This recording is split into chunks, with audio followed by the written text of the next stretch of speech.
കേരള രാഷ്ട്രീയത്തിൽ വീണ്ടും big suspense.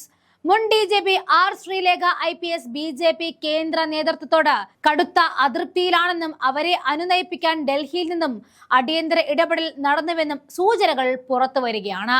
വമ്പൻ വാഗ്ദാനങ്ങളാണ് ശ്രീലേഖയ്ക്ക് മുന്നിൽ വെച്ചിരിക്കുന്നത്. മുൻപ് BJPയുടെ പ്രമുഖ നേതാക്കളുമായിട്ട് പൊതുവേദികളിൽ പ്രത്യക്ഷപ്പെടുകയും പാർട്ടിയിൽ ചേരുമെന്ന് അഭ്യൂഹങ്ങൾ പരക്കുകയും ചെയ്ത വ്യക്തിയായിരുന്നു ശ്രീലേഖ. എന്നാൽ പിന്നീട് സജീവ രാഷ്ട്രീയത്തിൽ നിന്നും വിട്ടുനിൽക്കുന്ന ഒരു നിലപാട് അവർ സ്വീകരിച്ചു. ഇതിനിടയിലാണ് അതൃപ്തിയുടെ വാർത്തകൾ വരുന്നത്. പല ഉന്നത സ്ഥാനങ്ങളും ശ്രീലേഖയ്ക്ക് പ്രതീക്ഷിച്ചിരുന്നു. എന്നാൽ അവ ലഭിക്കാതെ വന്നതാണ് അതൃപ്തിക്ക് കാരണമെന്നും രാഷ്ട്രീയ വൃത്തങ്ങൾ ചില പറയുന്നുണ്ട്.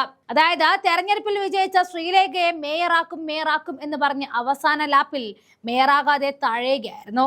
ഇതിലാണ് അതൃപ്തിയുമായിട്ട് ശ്രീലേഖ എത്തുന്നത്.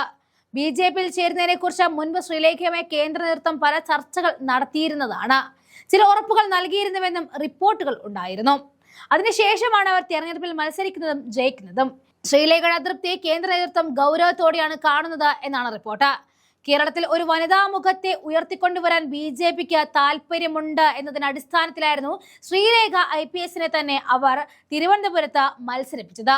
അതുകൊണ്ട് തന്നെ മേയർ സ്ഥാനം തട്ടിത്തെറിപ്പിച്ച BJPക്ക് മുന്നിൽ അതൃപ്തിയുമായി എത്തിയ ശ്രീലേഖയ്ക്ക് മുന്നിൽ ഗവർണർ സ്ഥാനം, ദേശീയ വനിതാ കമ്മീഷൻ അധ്യക്ഷ പദവി അല്ലെങ്കിൽ ഏതെങ്കിലും നിയമസഭാ തെരഞ്ഞെടുപ്പിൽ ഒരു മണ്ഡലത്തിൽ ഒരു സീറ്റ് എന്നിവയാണ് നൽകുന്ന വാഗ്ദാനങ്ങൾ. BJPയുടെ ഉന്നത നേതാക്കൾ നേരിട്ട് ശ്രീലേഖയുമായി സംസാരിച്ച് കാര്യങ്ങൾ സാധാരണ നിലയിലാക്കാൻ ശ്രമിക്കുന്നതായിട്ടും വിവരമുണ്ട്. കേരളത്തിലെ ആദ്യ വനിതാ IPS ഓഫീസർ ആർ ശ്രീലേഖയുടെ രാഷ്ട്രീയ പ്രവേശനം കേരള രാഷ്ട്രീയത്തിൽ വലിയ ചർച്ചകൾക്ക് വഴി തുറന്നിരുന്നു. BJPയിൽ അംഗത്വമെടുത്തതിന് പിന്നാലെ പാലക്കാട് ഉപതെരഞ്ഞെടുപ്പിൽ അവർ സ്ഥാനാർത്ഥിയാകും എന്ന വാർത്തകൾ വന്നതോടെയാണ് വിവാദങ്ങൾ കൊഴുകൊഴുത്തത്. തെരഞ്ഞെടുപ്പ് പ്രചാരണ പോസ്റ്ററുകളിൽ പേരിനൊപ്പം IPS എന്ന് ചേർത്തതിനെതിരെ ആം ആദ്മി പാർട്ടിയാണ് തിരുവനന്തപുരത്തെ അവർ സ്ഥാനാർത്ഥിക്ക് നേരെ ആദ്യം കരിനിഴൽ വീഴ്ത്തിയത്. പിന്നീട് സർവീസിൽ നിന്ന് വിരമിച്ച അവർ പേരിനൊപ്പം ഔദ്യോഗിക പദവി ഉപയോഗിക്കുന്നത് ചട്ടവിരുദ്ധമാണെന്ന ആരോപണം തെരഞ്ഞെടുപ്പ് കമ്മീഷൻ ഉന്നയിച്ചതോടെ കമ്മീഷൻ നിർദ്ദേശപ്രകാരം പലയിടങ്ങളിലും പോസ്റ്ററിലെ IPS എന്ന ഭാഗം കറുത്ത മഷി ഉപയോഗിച്ച് മായ്ക്കേണ്ടി വന്നു.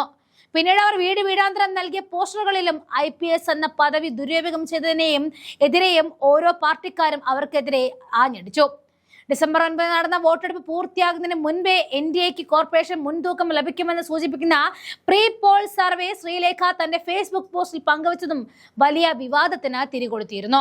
വോട്ടെടുപ്പ് ദിവസം ഇത്തരം സർവേകൾ പ്രചരിപ്പിക്കുന്നത് മാതൃകാ പെരുമാറ്റച്ചട്ടത്തിന്റെ ലംഘനമാണെന്ന് ചൂണ്ടിക്കാണിച്ച് LDFും UDFും രംഗത്തെത്തിയതോടെ പണി പാളിയിരുന്നു. അങ്ങനെ വിവാദങ്ങൾക്കും എല്ലാം തുടക്കവും ഒടുക്കവും കുറിച്ചുകൊണ്ട് അവർ തെരഞ്ഞെടുപ്പിൽ മത്സരിച്ച് ജയിക്കുകയും പിന്നീട് അവരെ മേയറാക്കും എന്നൊരു പ്രതീക്ഷ നൽകുകയും ചെയ്തിരുന്നു. പക്ഷെ അവരെ മേയറാക്കാതെ തഴയുകയാണ് ഉണ്ടായത്. അങ്ങനെയാണ് അവർക്ക് വേണ്ടി അനുനയ നീക്കങ്ങൾക്കായിട്ട് കേന്ദ്ര നേതൃത്വം പറന്നിറങ്ങാൻ ഒരുങ്ങുന്നത്. 2024 നിയമസഭാ തെരഞ്ഞെടുപ്പിന് മുൻപ് ഒരു ശക്തമായ വനിതാ മുഖത്തെ മുന്നോട്ട് കൊണ്ടുവന്നത് BJPക്ക് വലിയ നേട്ടമാകും എന്നാണ് അവരുടെ പ്രതീക്ഷ. അതേസമയം ശ്രീലേഖയുടെ ഇതിനെക്കുറിച്ചൊരു നിലപാട് ഔദ്യോഗികമായിട്ട് വന്നിട്ടില്ല. മേയർ കസേര മോഹിച്ച് അവസാനം ഒന്നും കിട്ടാതായപ്പോൾ അതൃപ്തിയുമായിട്ട് അമിത്ഷായുടെ മുന്നിലേക്കാണ് ശ്രീലേഖ പറന്നിറങ്ങുന്നത്.